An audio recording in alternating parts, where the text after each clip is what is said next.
आज हम बात करेंगे क्वांटम क्रोमोडायनामिक्स की। और क्वांटम क्रोमोडायनामिक्स ये क्वार्क्स के दरमियान फोर्स है, क्योंकि क्वार्क्स के ऊपर एक एक्स्ट्रा किस्म का चार्ज है जिसे हम कलर चार्ज कहते हैं, और उस कलर चार्ज की वजह से ये क्वार्क्स उसको कैरी करते हैं, तो उसकी वजह से इनके दरमियान स्ट्रॉन्ग न्यूक्लियर फोर्स या कलर फोर्स एक्ट करती है। ये फोर्स लेप्टॉन्स के ऊपर एक्ट नहीं करती, क्योंकि लेप्टॉन्स जो हैं वो कलर कैरी नहीं करते, उन पे कलर चार्ज नहीं है, तो इसलिए ये सिर्फ क्वार्क्स के दरमियान है, लेप्टॉन्स के दरमियान नहीं है। लेकिन आज हम इनके फाइनमेंट डायग्राम्स डेवलप करेंगे कि फाइनमेंट डायग्राम्स क्वांटम क्रोमोडायनामिक्स के लिए कैसे बनते हैं और उनकी मदद से हम इस फोर्स को कैसे डिस्क्राइब कर सकते हैं बिटवीन टू क्वार्क्स। तो स्टार्ट करते हैं। सबसे पहले तो इसका जो प्रिमिटिव वर्टेक्स है, क्वांटम क्रोमोडायनामिक्स का जो प्रिमिटिव वर्टेक्स है, यानी एक ऐसा प्रोसेस जिसमें एक क्वार्क एग्जिस्ट करेगा और उस क्वार्क इन प्रिमिटिव वर्टिसेस को हम मिलाकर फिर कॉम्प्लिकेटेड प्रोसेसेस बनाएंगे। लेकिन इसका जो प्रिमिटिव वर्टेक्स है और जो क्वांटम इलेक्ट्रोडायनामिक्स का प्रिमिटिव वर्टेक्स था, उसमें थोड़ा सा फर्क है। वो आप देखिए, इसका जो फाइनल डायग्राम है, प्रोसेस ये है कि हमारे पास एक क्वार्क एग्जिस्ट करता है और वो क्वार्क थ्रू ग्लूऑन इंटरेक्ट कर रहा है, यानी ग्लूऑन को एब्जॉर्ब कर रहा है या ग्लूऑन को इमिट कर रहा है। ये दोनों प्रोसेसेस इसके अंदर शामिल हैं, इसको हम ऑर्डरिंग कहते हैं कि ये दोनों ऑर्डरिंग इसके अंदर शामिल है। अब अगर मैं इसका प्रिमिटिव वर्टेक्स बनाऊं तो सबसे पहले तो जैसे आप देख रहे हैं कि क्वार्क है, एक स्ट्रेट लाइन है, पार्टिकल्स को हम स्ट्रेट लाइन से रिप्रेजेंट करते हैं और इसमें टाइम जो है वो अपवर्ड फ्लो कर रहा है, यानी टाइम की जो डायरेक्शन है वो अपवर्ड भी हो सकती है, वर्टिकल भी हो सकती है, हॉरिजॉन्टल भी हो सकती है। ये कन्वेंशनल है, लेकिन इस लेक्चर के अंदर ये जो है अपवर्ड है। और अब ये जो चीज़ है, ये लाइन जो है ये रिप्रेजेंट कर रही है कि एक क्वार्क था, और ये एरो जो है ये रिप्रेजेंट कर रहा है कि ये पार्टिकल है, यानी एंटी पार्टिकल नहीं है, और ये टाइम की डायरेक्शन को रिप्रेजेंट कर रहा है। और इसके ऊपर एक्स्ट्रा एक लेबल मैंने लगा दिया, वरना लेबल लगाने की जरूरत भी नहीं है कि आपके पास ये क्वार्क है, ठीक है। अब इस लाइन का, जैसे पहले भी मैंने जिक्र किया था कि इस लाइन का ये मतलब नहीं है, ये ट्रेजेक्टरी नहीं है क्वार्क की, क्वार्क ने यहाँ से स्टार्ट किया और यहाँ तक पहुँचा है, इस तरह नहीं है। ये एक स्कीमेटिक डायग्राम है, एक स्कीमेटिक लाइन है जो ये रिप्रेजेंट कर रही है कि यहाँ पर एक क्वार्क था। अब ये क्वार्क जो है दोबारा यहाँ पर इस वर्टेक्स के ऊपर, जैसे हम कहते हैं वन वर्टेक्स, इसके ऊपर एक ग्लूऑन के साथ इंटरेक्ट करता है। ये ग्लूऑन जो है ये क्वांटम क्रोमोडायनामिक्स या कलर फोर्स का मेडिएटर है, और ये टोटल 8 ग्लूऑन्स हैं, 8 ग्लूऑन्स इन नंबर, यानी एक ग्लूऑन नहीं है, 8 डिफरेंट काइंड्स ऑफ ग्लूऑन है। और ये रिप्रेजेंटेशन थ्योरी से आता है, गेज थ्योरी से आता है, क्योंकि क्वांटम क्रोमोडायनामिक्स का जो गेज ग्रुप है वो SU3 है, special unitary group of order 3, यानी 3x3 के मैट्रिसेस है, और उसके 8 जनरेटर्स हैं। इसके ऊपर हमारा एक अलग से लेक्चर होगा गेज थ्योरी के ऊपर और गेज ग्रुप्स के ऊपर, लेकिन यहाँ आप सिर्फ इतना नोट कर लें कि SU3 के 8 जनरेटर्स हैं, तो इसलिए 8 ग्लूऑन्स हैं। जिस तरह इलेक्ट्रोडायनामिक्स के, क्वांटम इलेक्ट्रोडायनामिक्स का U1 गेज ग्रुप है और उसका सिर्फ एक जनरेटर है, उस ग्रुप का मैट्रिसेस का ग्रुप है, तो इसलिए उसका सिर्फ एक फोटॉन, उसका एक मेडिएटर है। बहरहाल इस प्रिमिटिव वर्टेक्स के अंदर आप यहाँ सिंगल वर्टेक्स के आप देख सकते हैं कि ये क्वार्क आया, इसने इस ग्लूऑन को इंटरेक्ट किया और फिर क्वार्क जो है वापस चले गए, ठीक है। तो इसमें एक एक्स्ट्रा यहाँ पर चीज़ है क्वांटम क्रोमोडायनामिक्स में, वो ये है कि ये जो ग्लूऑन है ये इन इटसेल्फ कलर कैरी करता है, इसके ऊपर भी चार्ज है, ये आप याद रखें, इसको हम इस्तेमाल करेंगे। एक ग्लूऑन के ऊपर भी चार्ज हो सकता है, क्वार्क के ऊपर तो चार्ज होता है, और चार्ज जो है वो 3 तरीकों से आता है, 3 कलर से आता है, 3 फ्लेवर्स में आता है, इसको फ्लेवर्स कहते हैं, 3 मुख्तलिफ फ्लेवर्स में या टाइप्स में आता है, रेड, ब्लू, ग्रीन। अच्छा, अब एक इससे ज़्यादा कॉम्प्लिकेटेड प्रोसेस बनाते हैं और इन्हीं 2 प्रिमिटिव वर्टेक्स को इस्तेमाल करके हम इससे कॉम्प्लिकेटेड प्रोसेस बनाते हैं, और वो प्रोसेस ये है कि फोर्स बिटवीन 2 क्वार्क्स। अगर हमारे पास 2 क्वार्क्स हो तो उनके दरमियान फोर्स कैसे कैलकुलेट करें, वो एक दूसरे को अट्रैक्ट कर रहे हो या रिपेल कर रहे हो, तो वो किस तरह होगा। तो उसके लिए जैसे पहले मैंने कहा कि आप इक्वेशन लिखेंगे। प्रोसेस क्या है कि कलर, इधर जैसे मैंने कहा कि इधर इनके ऊपर कलर भी होगा, लेकिन प्रोसेस क्या है कि 2 क्वार्क्स आपस में इंटरेक्ट करेंगे, ठीक है। अब ये 2 क्वार्क्स जो इंटरेक्ट करेंगे ये वाया ग्लूऑन करेंगे, तो इसका आप हम फाइनमेंट डायग्राम बनाते हैं। तो जैसे आपने देखा कि हमारे पास एक क्वार्क है, एक पहला वर्टेक्स है और यहाँ पर एक और वर्टेक्स मिलाते हैं, तो हमारे पास देखिए दो क्वार्क्स हैं जो आपस में इंटरेक्ट कर रहे हैं थ्रू ग्लूऑन, और वही दो क्वार्क्स दोबारा यहीं पर है। तो यहाँ तक जो है ये थ्योरी बिल्कुल इलेक्ट्रोडायनामिक्स की तरह लग रही है।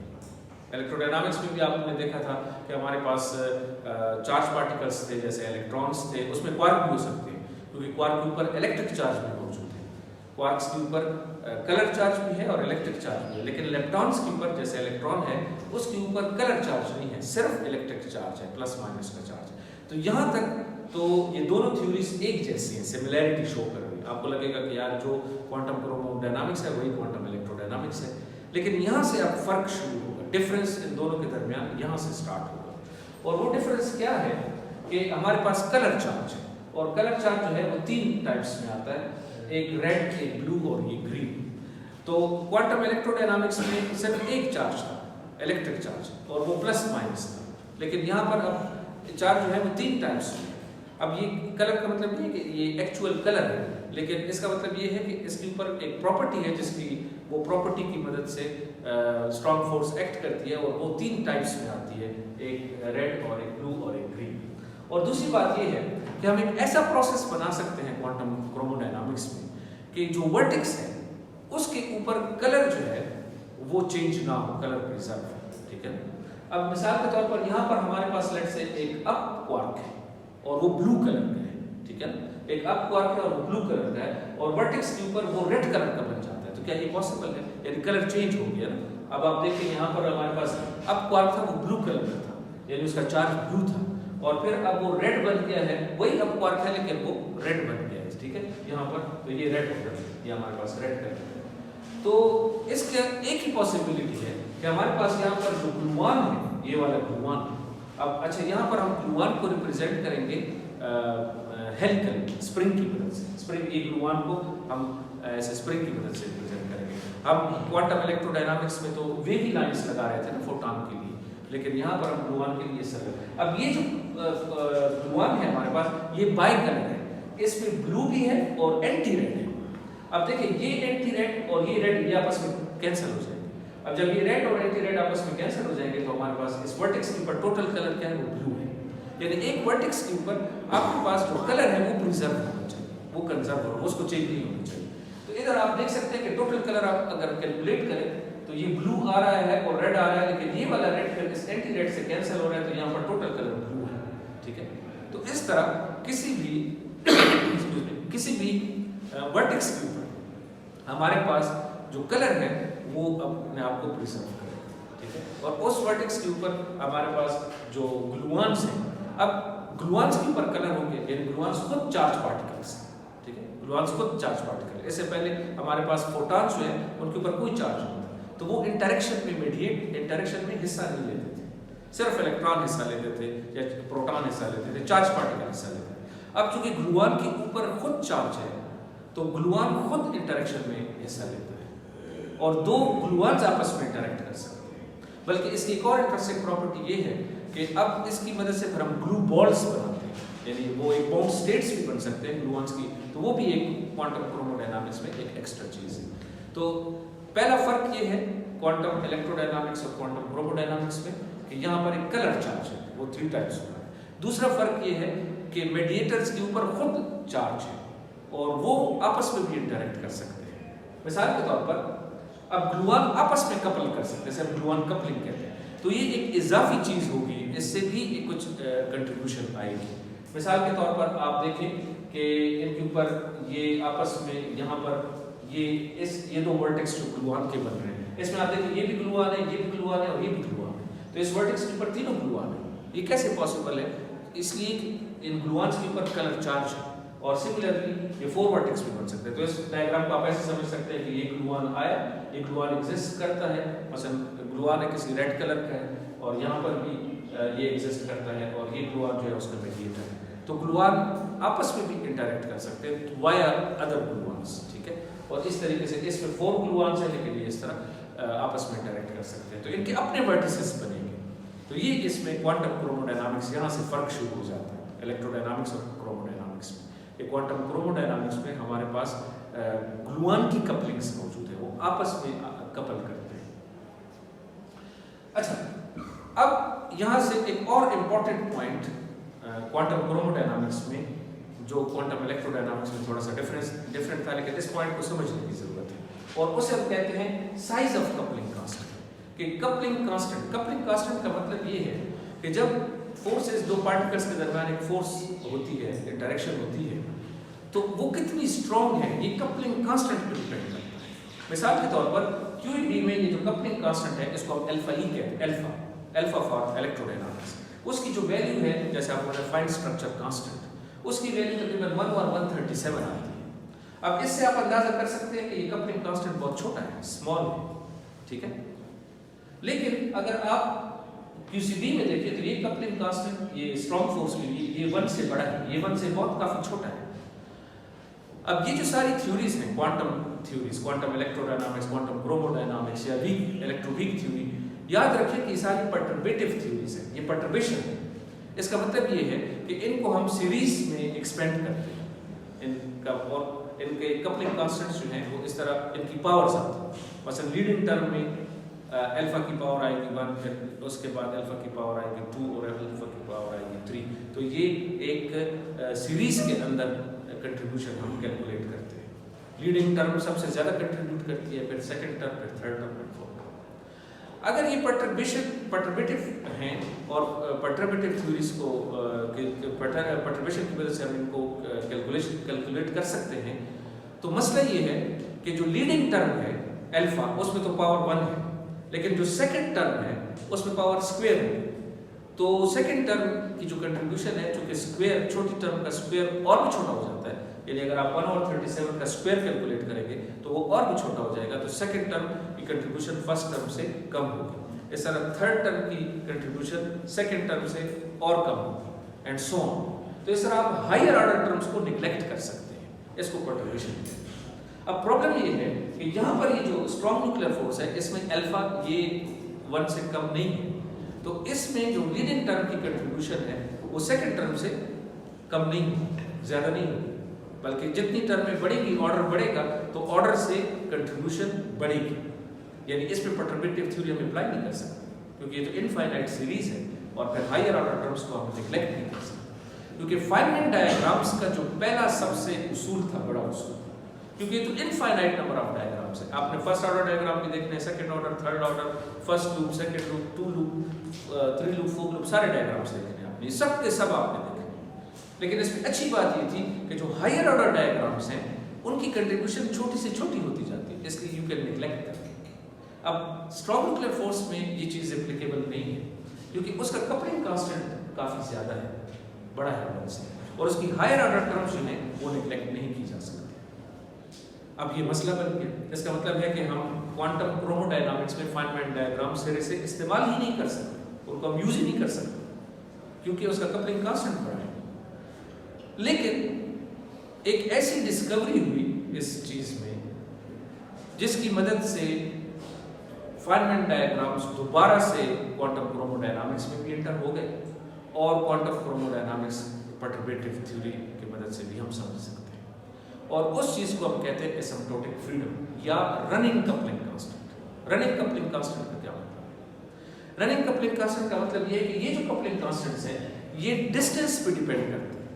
यानी अगर 2 क्वार्क्स के दरमियान डिस्टेंस जरा ज्यादा हो तो कपलिंग कांस्टेंट ज्यादा होगा, लेकिन जितना डिस्टेंस कम हो जाएगा तो कपलिंग कांस्टेंट भी कम हो जाएगा, छोटा हो जाएगा।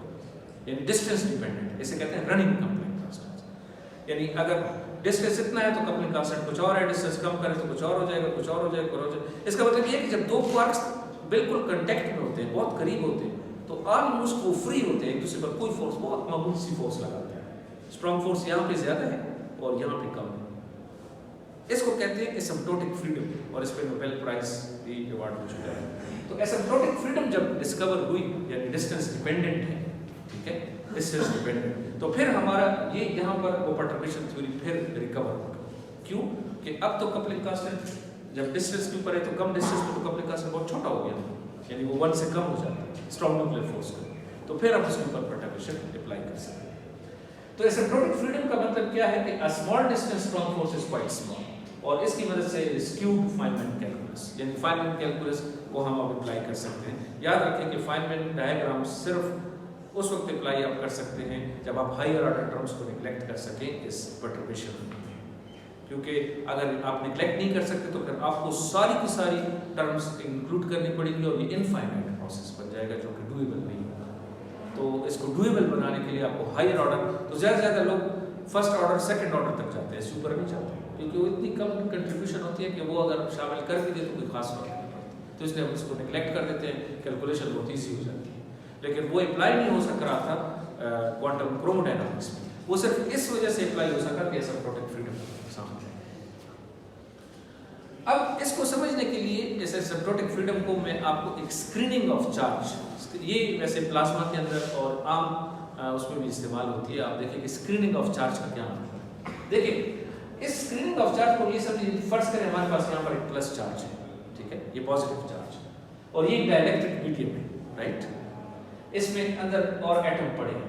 इस पॉजिटिव चार्ज की वजह से ये हुआ है कि सारे एटम पोलराइज हो गए, यानी नेगेटिव चार्ज इस तरफ खींच गया है और ये डायपोल बन गया, और माइनस इधर हो गया और प्लस उधर है, सारे डायपोल बन गए। देखें इससे करीब करीब। अब इससे ये हुआ है कि ये जो सारे नेगेटिव चार्ज इसके इर्द गिर्द पड़ी हुई है, इसने एक तरह से इसके इर्द गिर्द शील्ड बना दी है, इसको स्क्रीन कर दिया। अब अगर कोई बंदा यहाँ पे खड़ा हो, एक और टेस्ट चार्ज आप यहाँ पे लगाएं तो वो इसको डायरेक्टली फील करेगा, लेकिन अगर आप टेस्ट चार्ज यहाँ पे लगाएं तो वो इसको डायरेक्टली फील नहीं करेगा, बल्कि इस स्क्रीनिंग की वजह से उसका जो चार्ज है उसमें कमी आ जाएगी। इसको कहते हैं स्क्रीनिंग ऑफ चार्ज, ठीक है। और अगर इसको आप प्लॉट करें तो इसको ऐसे प्लॉट, ये इंटरमॉलिक्यूलर सेपरेशन है और ये Q बाय एप्सिलॉन जो है ये इफेक्टिव चार्ज है, ठीक है, और ये Q जो है ये एक्चुअल चार्ज है। आप देख सकते हैं कि डिस्टेंस के साथ वो किस तरह कम हो जाता है, ठीक है, और फिर एक कांस्टेंट उसके साथ जाता है। यही चीज जो है, यही स्क्रीनिंग ऑफ चार्ज जो है, ये क्वांटम थ्योरीज में भी होती है, लेकिन एक थोड़ी सी डिफरेंट तरीके से, और बड़ा इंटरेस्टिंग कॉन्सेप्ट है। उसको हम कहते हैं वैक्यूम पोलराइजेशन। ये वो क्वांटम इफेक्ट है, वैक्यूम पोलराइजेशन। ये बड़ा इंटरेस्टिंग आइडिया है कि वैक्यूम पोलराइजेशन कैसे होती है। असल में ये होता है कि हमारे पास जो वैक्यूम है, स्पाइरल डायग्राम में अगर आप देखें तो वो यहाँ पर वैक्यूम जो है वो हमारे पास ये एक पेयर बन जाता है, इसका इलेक्ट्रॉन पॉजिट्रॉन पेयर। वैक्यूम है तो वो वैक्यूम, लेकिन चूंकि इलेक्ट्रॉन पॉजिट्रॉन फिर एनिहिलेट करेंगे तो एनर्जी में कन्वर्ट हो जाएंगे, लेकिन वो एक तरह से डायपोल बन गया इलेक्ट्रॉन पॉजिट्रॉन। फर्ज करें यहाँ पर जो बना है इस वर्टेक्स के ऊपर, तो इलेक्ट्रॉन इधर इंटरेक्ट कर रहे हैं और ये एक तरह से डायपोल बन गया। तो ये जो डायपोल या वैक्यूम पोलराइजेशन होती है, तो ये बिल्कुल उसी तरह काम करती है क्वांटम क्रोमोडायनामिक्स में जिस तरह उधर स्क्रीनिंग ऑफ चार्ज काम करती है। इसलिए वो इफेक्टिव चार्ज को जो है वो कपलिंग कांस्टेंट को रिड्यूस कर देती है। तो कपलिंग कांस्टेंट जब रिड्यूस होता है तो चार्जेस डिफरेंटली बिहेव करते हैं। क्वार्क्स जो है विद इन प्रोटॉन और स्मॉल डिस्टेंसेस वो डिफरेंटली बिहेव करते हैं और उनके दरमियान जो फोर्स है वो बहुत कम हो जाती है, ऑलमोस्ट फ्री हो जाते हैं, ऑलमोस्ट फ्री। एसिम्प्टोटिक फ्रीडम का मतलब ये, एसिम्प्टोटिक का मतलब ये है कि at very small distances when the distance between two quarks is very small, तो उनके दरमियान जो फोर्स है वो almost it becomes very weak. और ये टू ऑर्डर डायग्राम से ये चीज साबित है। और यहाँ पर वो जो इंटरमॉलिक्यूलर स्पेसिंग थी ना, वो कॉम्पटन वेवलेंथ उसका रोल प्ले करती है। और ये आप देख सकते हैं कि इस डिस्टेंस पे आपकी वैक्यूम पोलराइजेशन होती है और आपके पास वो चीज़ आ जाती है, यानी एसिम्प्टोटिक फ्रीडम क्रिएट हो जाती है। अच्छा, इसके बाद जैसे मैंने आपको पहले कहा क्वांटम क्रोमोडायनामिक्स में एक चीज़ है, ग्लूऑन वर्टिसेस बनते हैं।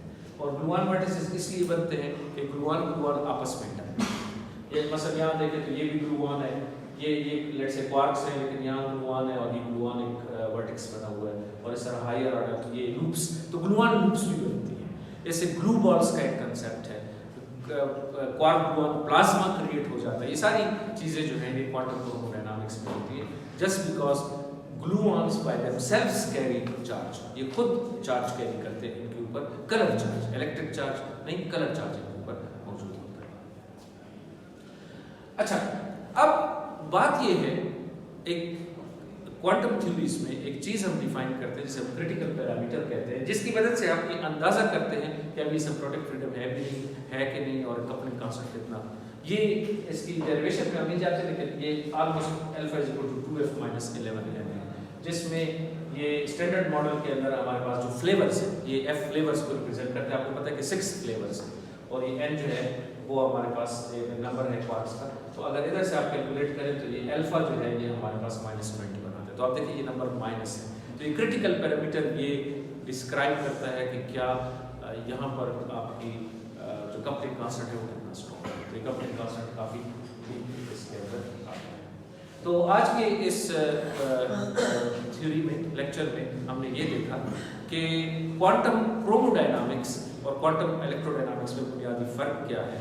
और आपने क्वांटम क्रोमोडायनामिक्स में देखा कि हमारे पास ग्लूऑन्स मेडिएटर हैं और उनके ऊपर एक एक्स्ट्रा चार्ज है, कलर चार्ज है ग्लूऑन्स के ऊपर भी और क्वार्क्स के ऊपर भी, और वो आपस में इंटरेक्ट करते हैं। इसमें 2-3 इंटरेस्टिंग नए आइडियाज आए हैं, जिसमें एसिम्प्टोटिक फ्रीडम है, जिसमें ग्लूऑन इंटरेक्शन है, ग्लूऑन वर्टिसेस है, और आपस की ग्लूऑन की अपनी सेल्फ कपलिंग है। तो उसकी मदद से हम सारे फाइनमेंट डायग्राम्स बना के और क्वांटम क्रोमोडायनामिक्स को इस तरीके से हम with the help of Feynman diagrams हम डिस्क्राइब कर सकते हैं। ठीक है, थैंक यू। सर हमने यहाँ भी कहा कि हम जब क्वार्क को बहुत करीब करेंगे तो वहाँ पे न्यूक्लियर फोर्स नहीं लगेगा, क्योंकि हमें पता है कि स्ट्रॉन्ग न्यूक्लियर फोर्स सेंटीमीटर के रेंज में वो एक दूसरे पर एक्ट करता है। लेकिन सर हम इसको कितना करीब करेंगे वो एक दूसरे पर बिल्कुल निग्लेजिबल है। बिल्कुल, मतलब ये है कि यानी ऑलमोस्ट मैंने जैसे कहा ना कि कांटेक्ट के आप समझ लें, क्योंकि वो जब क्वार्क मसलन प्रोटॉन है, प्रोटॉन के अंदर क्वार्क्स है। अब प्रोटॉन की अपनी डायमेंशन बहुत कम है और उसके अंदर 3 क्वार्क्स हैं, और वो क्वार्क्स जो है वो जब अपने एक आप समझें कि क्वार्क्स प्रोटॉन के अंदर क्वार्क्स जो है वो आपस में बड़ी करीब है। अब वो जब उधर एक दूसरे के साथ इंटरेक्ट करते हैं, कलर फोर्स लगाते हैं, स्ट्रॉन्ग फोर्स लगाते हैं, तो उधर आप एसिम्प्टोटिक फ्रीडम अप्लाई कर सकते हैं और ये क्वांटम क्रोमोडायनामिक्स से अप्लाई कर सकते हैं। ठीक है, तो क्योंकि वहाँ पर जो डिस्टेंस है तो क्वार्क्स के दरमियान वो काफ़ी कम हो जाता है। और सर ये अल्फा पैरामीटर्स हमें ये पता चले जो कब कितना स्ट्रॉन्ग है, यस यानी ये आप बाकायदा कैलकुलेट कर सकते हैं थ्योरी से कि कपलिंग कांस्टेंट की स्ट्रेंथ क्या है, और आप परटर्बेशन थ्योरी उस पर अप्लाई कर भी सकते हैं कि